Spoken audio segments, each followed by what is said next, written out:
자, 많은 분들이 고민정 의원님 오신다니까 오셔서 미리 좋아요도 해주시고 와 계신데 많이 궁금해하신 것 중에 하나가 이동관 네. 씨예요. 이동관 씨 아, 질의하는 제가 과정에서 진짜요. 네, 이제는 말할 수 있다. 예, 정말 너무 화가 음, 났습니다. 그러니까 우리 저쪽 진영에서는 음, 제가 마음에 안 들겠죠. 음, 당연히. 근데 이제 우리 쪽 진영에서는 답답해 하시는 분들이 좀 계세요. 그렇죠. 왜냐하면 저쪽은 막 막말을 막 네, 쏟아붓는데 우리는 너무 이 음, 체면 칠해도 하고 예의 따지고 이런다. 예, 근데 이제 저가 아나운서로 시작을 음, 하다 보니까 단어나 언어에 대해서는 좀 보수적인 그렇죠. 편이에요. 예, 그리고 이제 대통령 대변인을 했었기 음, 때문에 더 그렇고.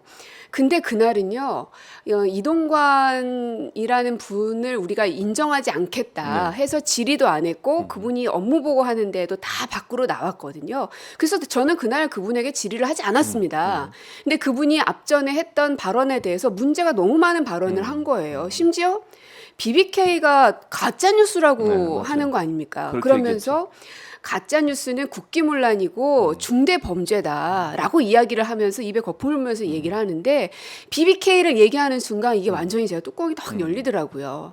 이거는 도저히 그냥 넘어갈 수 없다. 네, 그래서 제 딴에는 정말 최대치로 한 게 음, 이동관 씨인 씨, 네, 거예요. 근데 이제 거기에 대한 이제 그분의 반응이 그냥 점잖게 저를 그렇게 인정하지 않으신 거에 대해서는 겸허히 받아들이겠습니다. 하지만 블라블라 이렇게 네, 했으면 오히려 제가 지는 게 됐을 겁니다. 원래 이렇게 화낸 사람이 지는 거거든요. 그렇죠.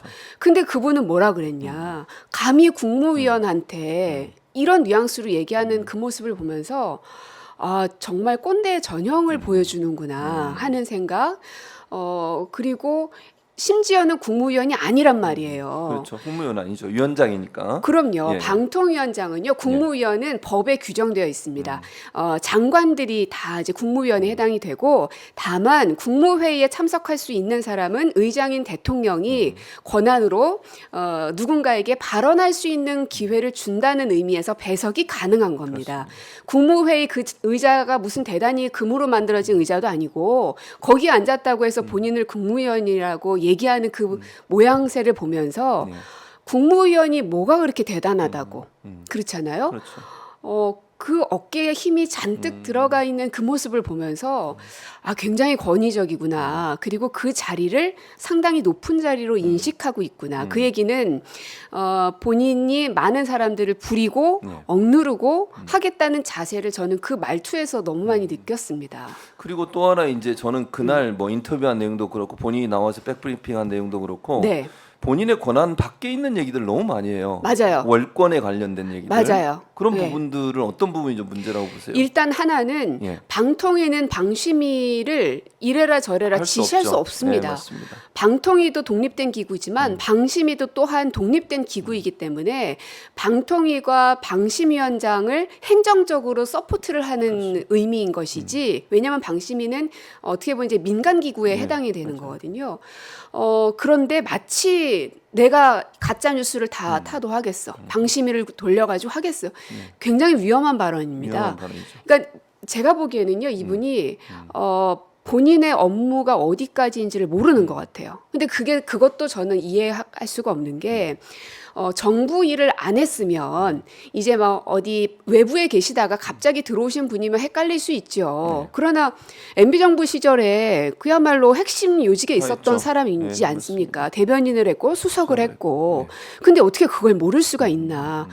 그래서 안 그래도 이 엄청난 언론 사찰 문건을 가지고 언론 모니터링이라는 막말을 해서 안 그래도 화가 많이 나 있는 상황이었는데 방통위가 방심위를 어떻게 지시를 통해서 하겠다는 월권적 행위, 예. 발언들, 예. 뭐 국무위원을 사칭한 발언은 뭐 말할 것도 없고, 그래서 이분이 도대체 어디까지 작정을 하고 나오셨나 굉장히 저는 위험한 수준이라고 생각합니다. 거기에 또 하나 제가 참 이해 안 되는 발언 중에 폐간이라는 발언이에요.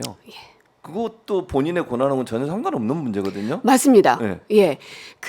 여러분도 잘 아셨으면 좋겠는 게, 방송통신위원회라는 곳은요, 방송을, 뭐라고 해야 되냐 관리 감독은 아니고 방송과 관련된 진흥과 업무를 제재 맞습니다. 뭐 두 개를 하죠. 네, 맞습니다. 그런데 이 언론사들은요 거의 대부분은 문체위 소속으로 맞습니다. 들어가 있습니다. 그렇죠.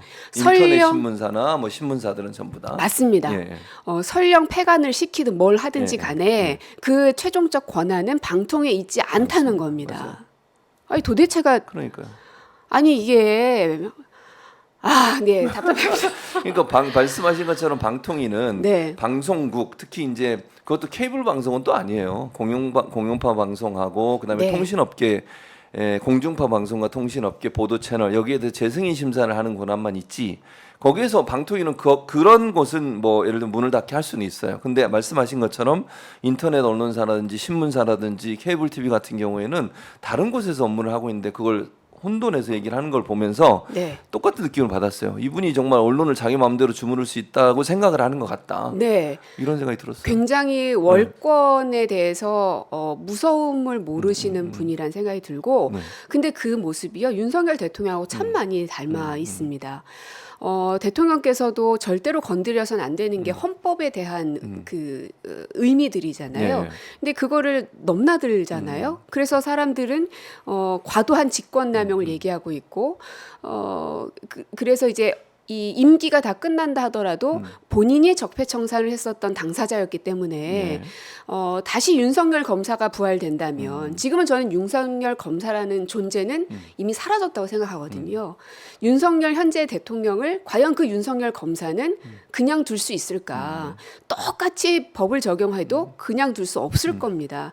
그런 월권적 행위를 서슴없이 하고 있는데 이동관 이분도 마찬가지인 거죠.